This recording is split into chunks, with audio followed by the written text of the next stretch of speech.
বিভিন্ন ধরনের মাছ আছে, আর প্রত্যেকটা মাছেরই আলাদা আলাদা স্বাদ।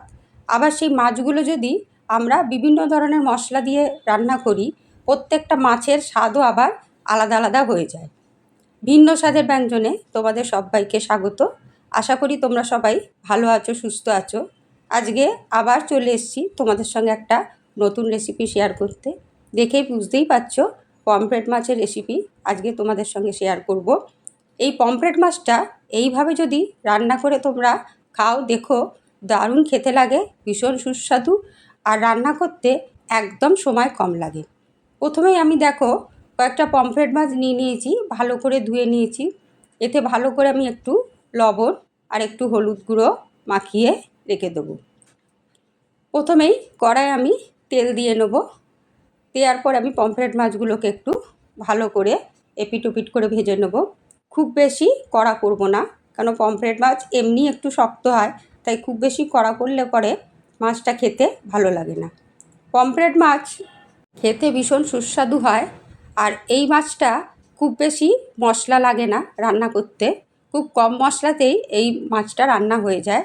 কাঁটা থাকে না বলে খেতেও ভীষণ ভালো লাগে, তাই ছোট বড় সবাইকারই এই মাছটা খুব প্রিয় হয়। দেখো মাছগুলো আমার সব ভাজা হয়ে গেছে। এবার আমি একটা মশলা নিয়ে নেব। সামান্য একটু হলুদ গুঁড়ো, সামান্য পরিমাণে একটু জিরে গুঁড়ো, সামান্য পরিমাণে একটু লঙ্কা গুঁড়ো। এইটা জল দিয়ে মিশিয়ে নেব। নেওয়ার পর আমি এই তেলে ঢেলে দেবো। দেখো খুব কম মশলায় এই রান্নাটা করব, কিন্তু খেতে এত সুস্বাদু হয়, তোমরা বাড়িতে একবার অবশ্যই ট্রাই করে দেখো। দুটো টমেটো আমি নিয়ে নিয়েছি, এভাবে চপড করে দিয়ে দেবো। সামান্য পরিমাণে একটু লবণ দেবো টমেটোটা গলার জন্য। বন্ধুরা, আমার রেসিপিগুলো তোমাদের কেমন লাগে আমাকে কমেন্টে অবশ্যই জানিও।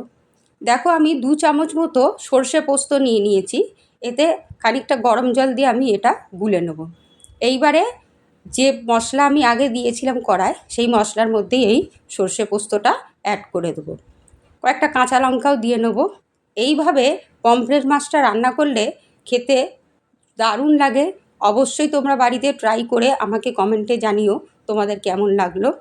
বন্ধুরা, তোমরা আমার পাশে না থাকলে আমি কিছুতেই এগোতে পারবো না, তাই তোমাদের সহযোগিতা একান্ত কাম্য। তোমরা আমার রেসিপিগুলো যদি তোমাদের ভালো লেগে থাকে অবশ্যই লাইক শেয়ার করো। আর যারা আমার নতুন বন্ধু, তাদের যদি আমার রেসিপিগুলো ভালো লাগে অবশ্যই লাইক শেয়ার করো, আর আমার চ্যানেলটাকে সাবস্ক্রাইব করো। তোমরা পাশে থাকলে তবেই আমি অনেকটা এগোতে পারবো, তাই তোমাদের সহযোগিতা একান্ত কাম্য।